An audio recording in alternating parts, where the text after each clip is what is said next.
No, very good. Very, very helpful. Thank you, Kylie. Anyone want to reflect on what Kylie just offered, or yeah, just anyone want to add anything to that? Well, coming from the Generation X generation, that's big on TikTok right now. Um, you know, um, we're the neglected group. We had to self-soothe. We had to, you know, uh, so I'm a little older than you, right? A lot older actually, but I want to consider myself mentally. I am 23. Body wise is a different age altogether. But I actually am the oldest person on this panel right now. But anywho, I'm not going to dwell on that. You're young at Um, heart. It's okay. I am. So, and I have millennial children, and I struggle with this every day. Um, my daughter's 32 and got the doomsday look, and I struggle with it all the time. The mental health issues, because they only see it in one perspective, but it is a perspective. And I used to have it. I remember my 20s. I think we all have gone through it, but we're just not able to express it because it's too triggering. As the older generation, we see the struggles that you're going through, but you're also not hearing how we handled it.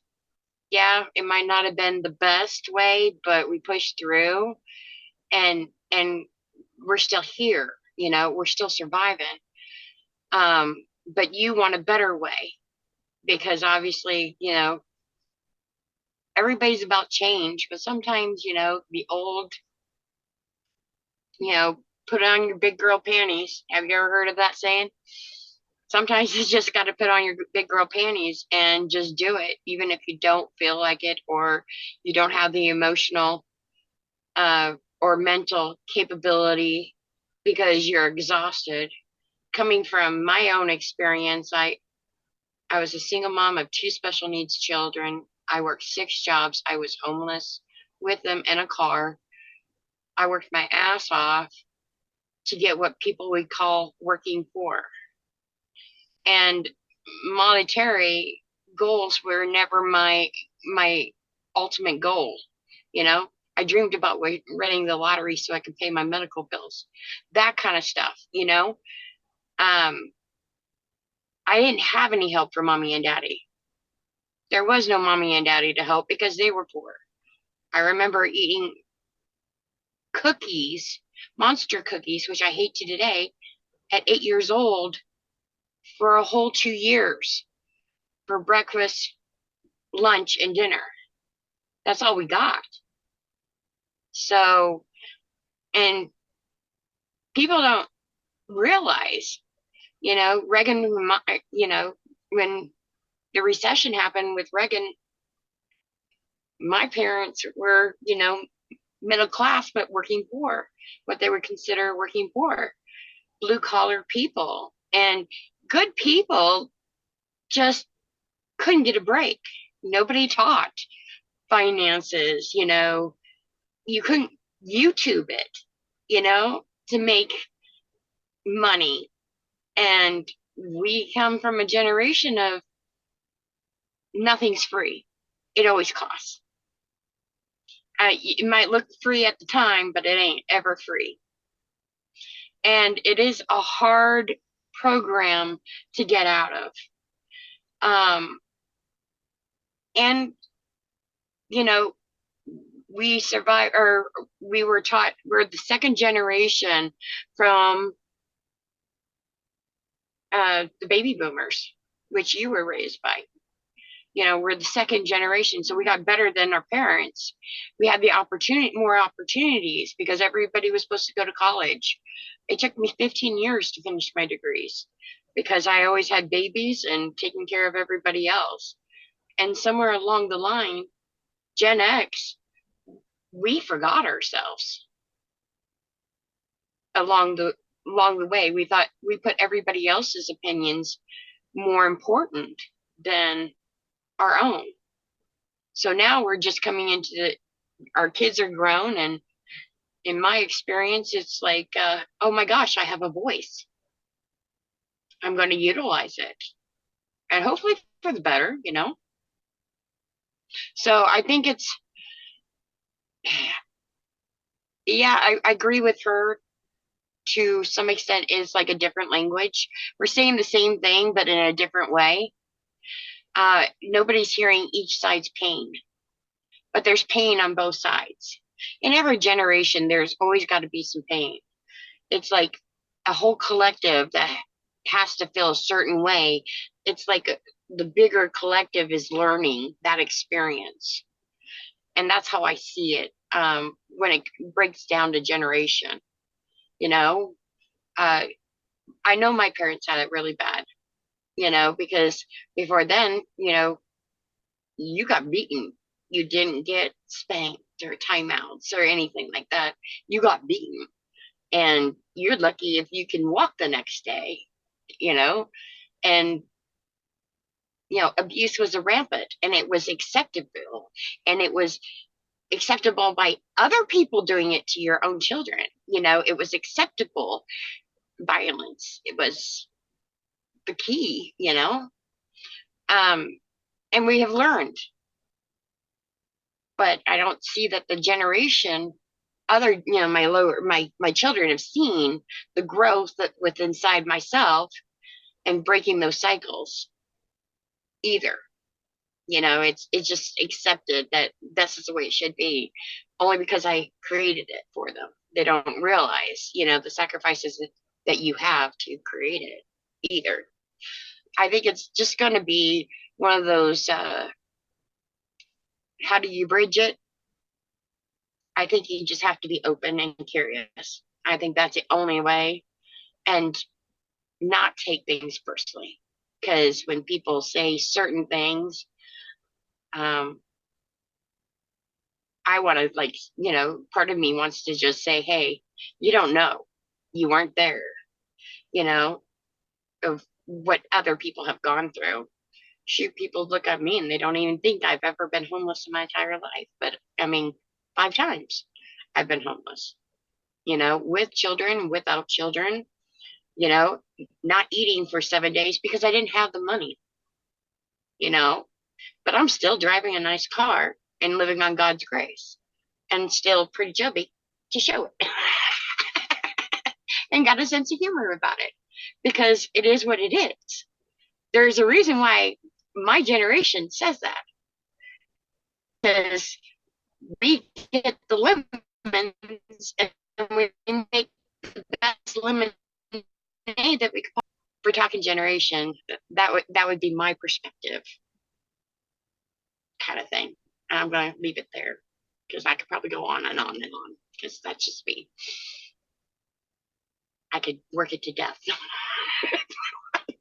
Yeah, no, thank you, Amy. No, this is good, because I think that's a conversation, especially if these kinds of conversations are going to expand. We do have to address the multi generations, bringing in diverse generations as well. Mm-hmm. Right.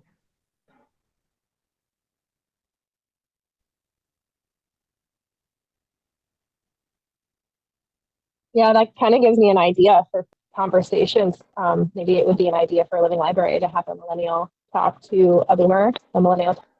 I think that would be really helpful, actually, to hear those perspectives. I've had a lot of conversations with Gen X and boomers, actually, about things, and I find that we do have very different values. One of the values for me is collective responsibility and interdependence. And the older generations, I think both Gen X and boomers, for the most part, really value individualism. And while I can sort of understand that from the point of where I actually value freedom, right? And so for some people, individualism is equated with freedom. For me, freedom is only possible within a community, and nobody is free until everyone is free. So for me, it's like you can't have freedom, you can't even really have individualism in terms of individual expression if everyone isn't free, if you don't have collectivism, if you don't have interdependence. And it's this sort of like, to me, the rugged individualism of previous generations is this sort of like privilege that is left over from white supremacy, of just like being able to ignore the exploitation of everyone else in the world because like, we as individual Americans are successful because of their suffering. I had a conversation recently with an older gay man who is absolutely anti-trans, absolutely a rugged individualist. He's a boomer. I think he's older than you, and he's very angry with me when I try to call out billionaires, like very angry. And he like personally private messaged me about this, with like paragraphs.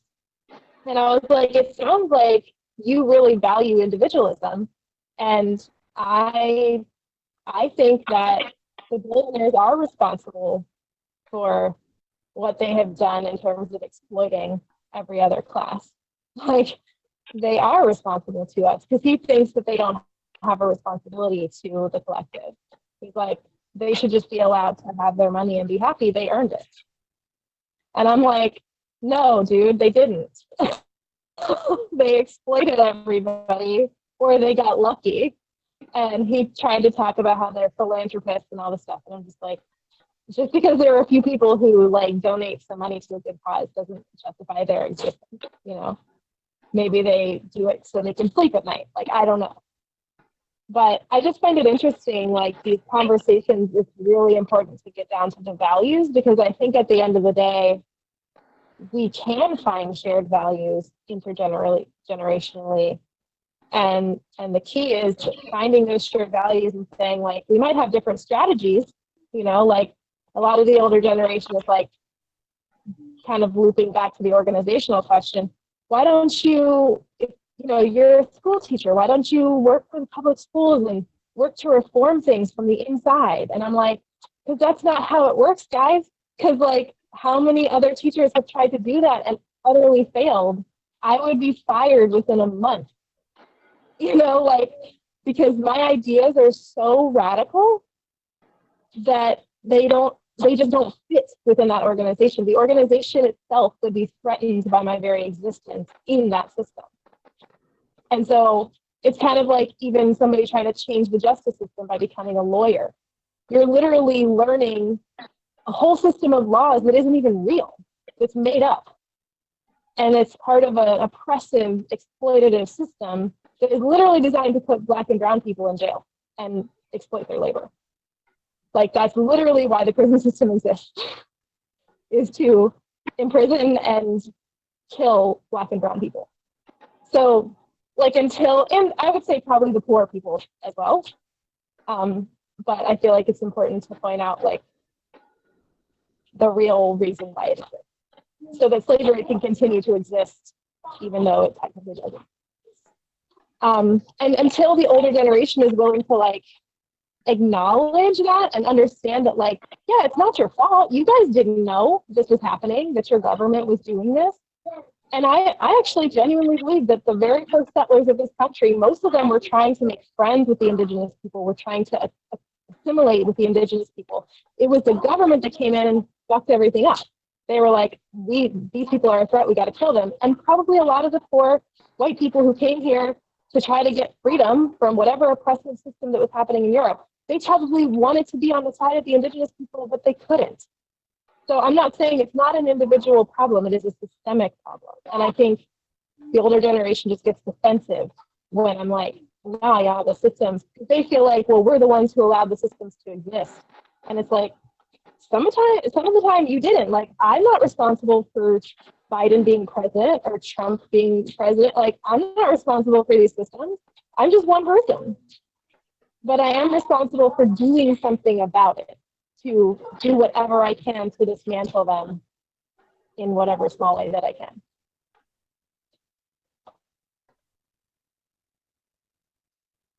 Yeah, thank you.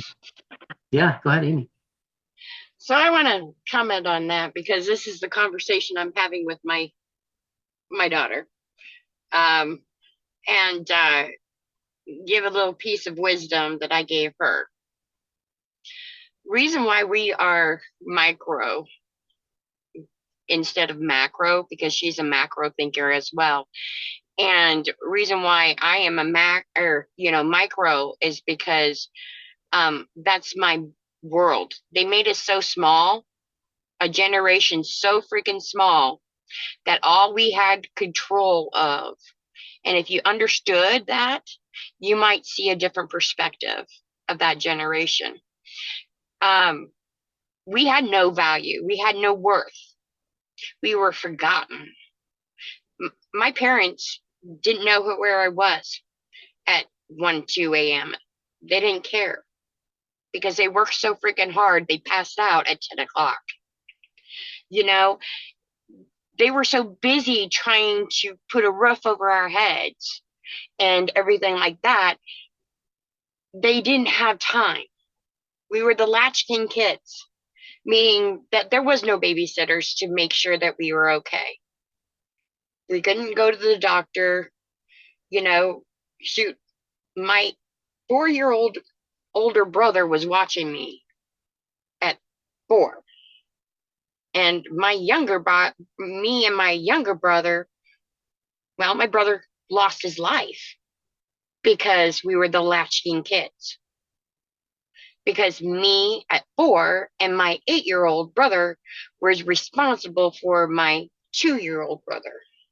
So coming from that, you have to understand why we are micro.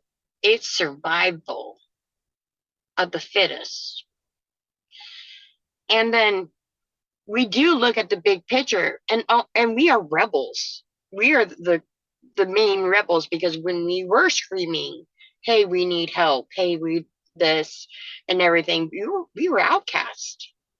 We were the first line of a defense that you can have that voice right now and disagree, and to be able to move forward with your visions of your reality, of your perceptions of what's right and wrong. I don't believe in right and wrong. I believe in perceptions and our preferences. So, and that's different from a lot of people in my age, because we're concerned. I can tell you that our generation is concerned that there's something that's going to happen again to make us be the outcast again, but now we just, our give a fucks, or excuse my language, but our give a darns are just gone, because we've taken enough and we're tired of being blamed for everything and stuff like that. So I really think it would be a great conversation to have, because you think that it's all the organizations, but I think people are just trying their best, and they just messed up, and nobody has saying, instead of admitting that something is freaking broken, we have too big of an egos to say there might be a different way. You know what I'm saying? It's just like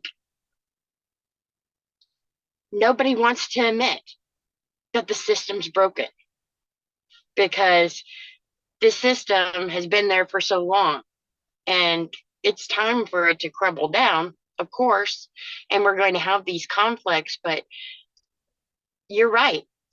As me personally, I don't feel like I can affect the whole ocean by which direction I swim, because I have been swimming across the current and it still hasn't changed anything for years. Now my arms are tired, and now you want to join me? It gets to the point where, okay, I'm glad you are there, and I'm glad you're wanting to do this, but you have to see a different perspective too. It's they're just doing the best that they can, and they didn't even know any better. And the blame game's got to stop. I mean, sorry guys, but the blaming others, we have to give forgiveness, the grace of God, on everything. Yeah, our system's broken. We can't change the past. All we can do is learn from the past, and all we can do is try to not to repeat the past, break the cycle that has been occurring over and over. And why do we want to decide to do the same thing instead of doing the complete opposite? You know, and I'll let you chime in because I know you have a earful. Let me have it.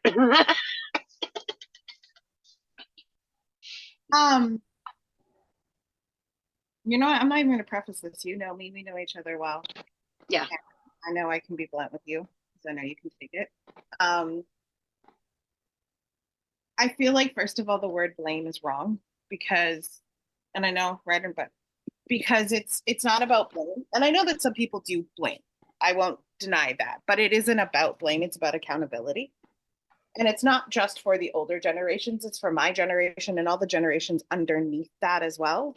Everyone needs to take accountability for the fact that in some way, shape, or form, regardless of intention, meaning, situation, experience, anything, we have all contributed to systems that marginalize, abuse, extort those less than in some capacity, some way, some shape, some form.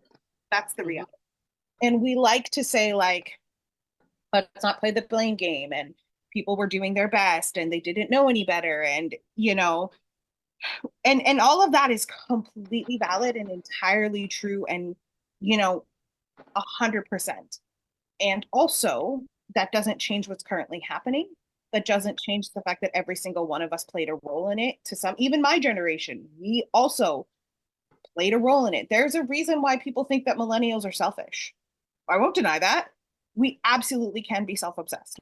We can be totally caught up in our worlds and our struggles and our pain and our suffering and what we think isn't fair and what we think isn't right and what we think is right and how this person should be and how this person shouldn't be and all of that. But at the end of the day, the only way for me that this really gets fixed is for each generation to say, this is where we fucked up. This is how we fucked up. This is what we did. That's the reality. This is the truth. This is what it is. These are the things that need to be corrected. These are the things that need to be fixed. These are the things that need to be healed. And these are the ways that there's a potential for it happening. Sure, congratulations. The boomers worked hard and they earned their money. There is no reason on the face of this earth that there should be people that have so much money that they could literally solve the housing and hunger crisis 3 times over and still have most of their money. And that hasn't happened yet. I don't care about swimming in oceans, which direction, how much.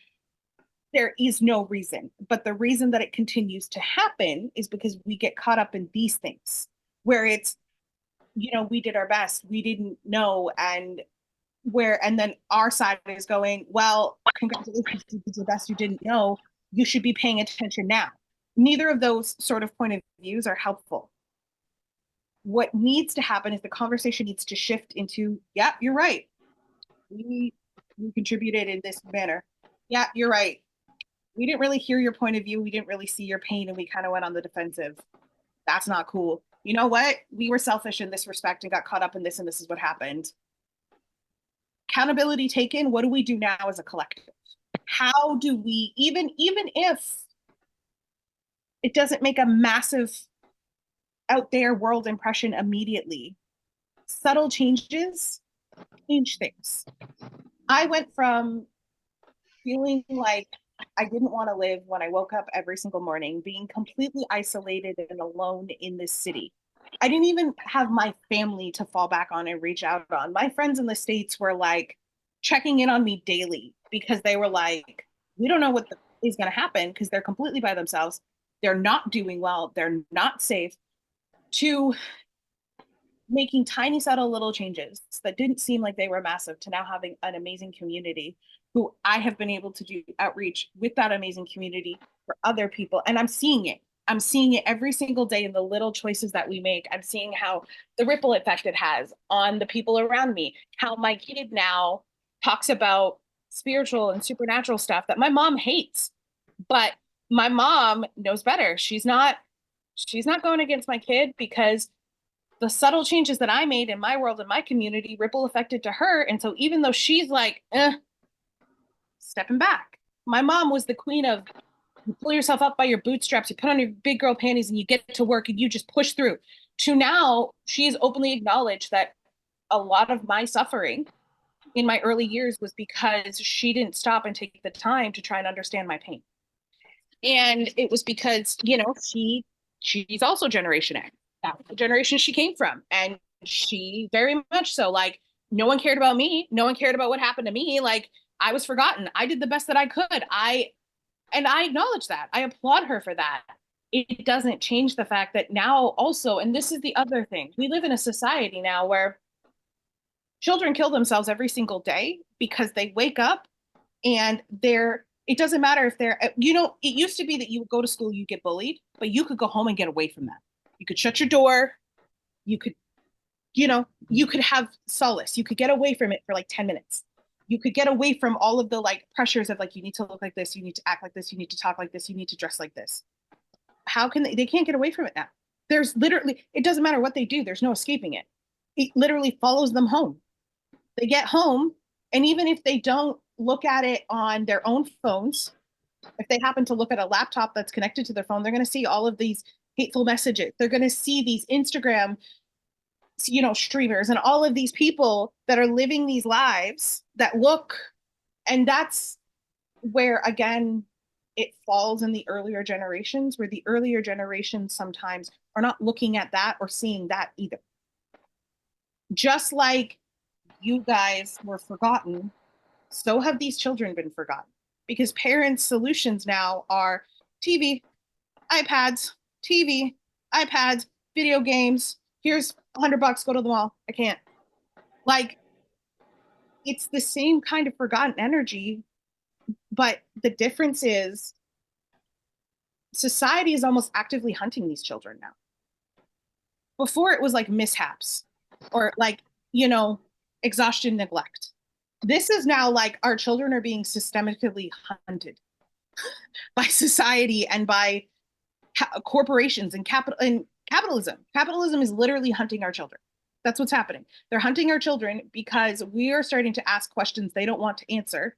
And so instead of accountability, they foster the us versus them. Mm-hmm. Yeah. I agree. 110%. Well said, my dear. I agree with you. I would. So, I mean, I believe that you're absolutely right. But how do we start that conversation with both people, or all sides are hurt, no matter where you look at it? Oh, so, yeah. So, I mean, you're absolutely right on that. I think where it is these kind of conversations, right? Where we start with the appreciation conversation, where it just gives everyone a chance to kind of like get to share their side, their story, talk about what they went, and have everyone acknowledge, like, dang, that must have been a lot. I can't imagine going through that. Like, congratulations to you for like surviving that. Like, thank you. So like, that genuine, because then, right, it builds. Like, so if I had just come out the gate and said that to you and we didn't have the established trust and like understanding that we have already built with each other, you understandably might be like, excuse you. But because we have that established safety, and that this comes from a place of pure love for you, no maliciousness, no judgment, nothing. Right. You are like, oh yeah, I hear you. I hear what you're saying. And that's where, how do we do it? We start with these kind of conversations. Even just spending months having appreciation conversations with people, with the same group of people over and over until we can get to a place where now we move on to like the more challenging things. Like, this is how we do. This is how the hurt gets acknowledged. I agree. I'm up for it. That's for sure. Because I want to know, how do we get from A to B? How do we get to the solution? Mm-hmm. more than, I think we all can identify the problems. Absolutely. How do we get to the solution without offending everybody? That's my goal Yes. out of the whole conversation. So Yep. yeah. My response to that is cultivating environments as the priority above content, above objective. Cultivate the environment. Yeah. Agreed. All right. I'm proud of us. I'm proud of us. Good stuff. Great. So we're getting almost to the top of the hour here, and so just a couple things I wanted to mention. Excuse me, before we before we end this cycle. I want to also mention Becky and acknowledge Becky. One of the commitments and the invitation I would like to extend to her as well too. Something that that I've always been accustomed to was having a scribe for these kinds of conversations, and I think Becky would be a perfect scribe for the natural law and the forgiveness of debts. And I want to extend that invitation and ask Becky if that would be something that she would be interested in as well too. Of course, I would want to encourage her. She will be watching this, to reach out to any of you as well to continue these appreciation conversations, so that we can go back into possibility and then invitation, and then we can have like effortless descent, like we just experienced here. So yeah, so I think that's really all I wanted to cover tonight. This was great, and honestly, I think we just created an infomercial for having intergenerational conversations. So so Great. there's a door open there. So Ray and Kylea, what I wanted to say, I might have mentioned it in passing as you were entering into this conversation, but we have done a lot. We have produced a lot over the last 6 months. So I'll plant this seed here as other materials are emerging. We've created about 10 hours of living library content, and we've created about 13 or 14 hours of group facilitation content here. So as I'm developing the scouting portion or the commitment portion, all that's needed is 20 hours in conversation like this to generate $1 million in 20 months. Okay, and that's what I'm going to be building the bridge towards in October, November, December. So so that's so that's the commitment now. Like I said, I'll repeat it. The commitment I'm asking from all of you, if you want to continue together, is to just review your own living library conversation again. Take notes. Amy and Kylea, you guys are partners, so I'm going to ask you to connect and maybe just practice taking turns listening. I mean, let it go organically. Let the flow go. Ray, I'm going to ask you to connect with Nini. I'm asking Becky if she would be interested in scribing, and I'll talk to her about what that entails. And yeah, after all of that, connect back with me, and we'll talk about if you want to start playing in the time banking software. Okay. Great. All right. So in the last 5 minutes, we're going to do a checkout, and I just want to ask everybody, what did you appreciate specifically about this conversation? The fact that we could talk about challenging and difficult things and everyone could actually listen and hear, and nobody was shamed for their perspective. It was just, yeah, I hear your perspective. I see the value in it, and here's mine. And that's really, really cool to be able to do, because it's not always the norm. And so it's really nice when you are able to do and engage in that. Yeah. Thank you, I totally Kylea. agree with her.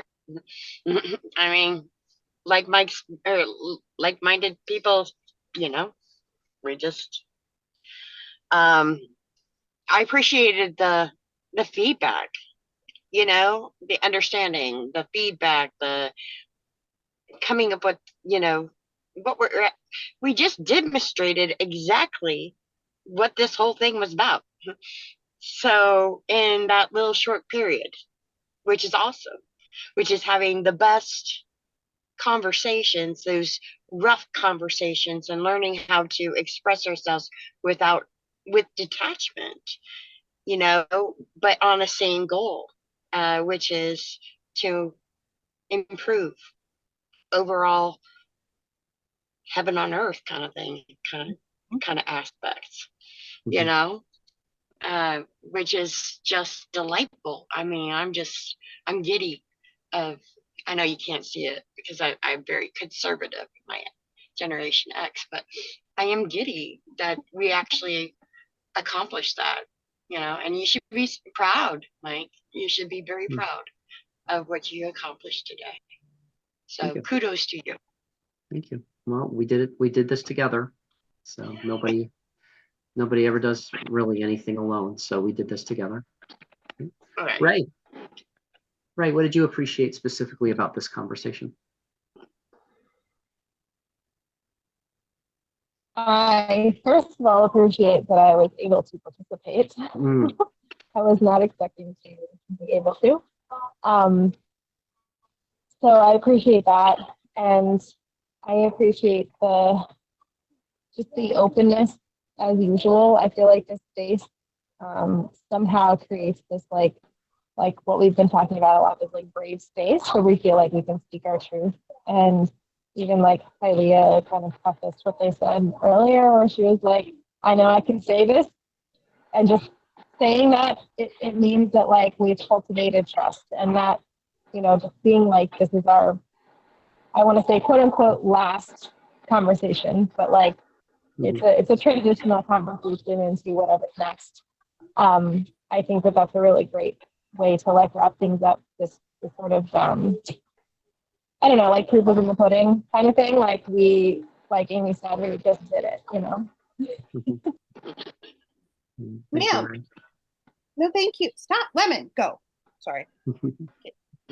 Yeah, no, I appreciate how even though life throws in the challenges, and life is throwing in, you know, I know for me especially, you know, with my environment, it's not the ideal environment as well. We're here, and we've done this, and we've created this, and the thing is, to me, it's important to show truth, show reality, show vulnerability. Like, you know, you have to join us in your car, Ray. That's fine. You know, that's great. My kids are jumping in all the time. I mean, Amy, you have to join us in your car as well. You know, Kylia, you've got stuff going on over there as well. We're here. You know, we're here, and that's pretty admirable. That's pretty admirable. And I'd like to say too that you know, even though there's a lot of emphasis out there on creating like perfect products and perfect sound and visuals and all that, this is real. What we've been doing is real, and I think that's going to resonate with the right people. So I'm most appreciative of that.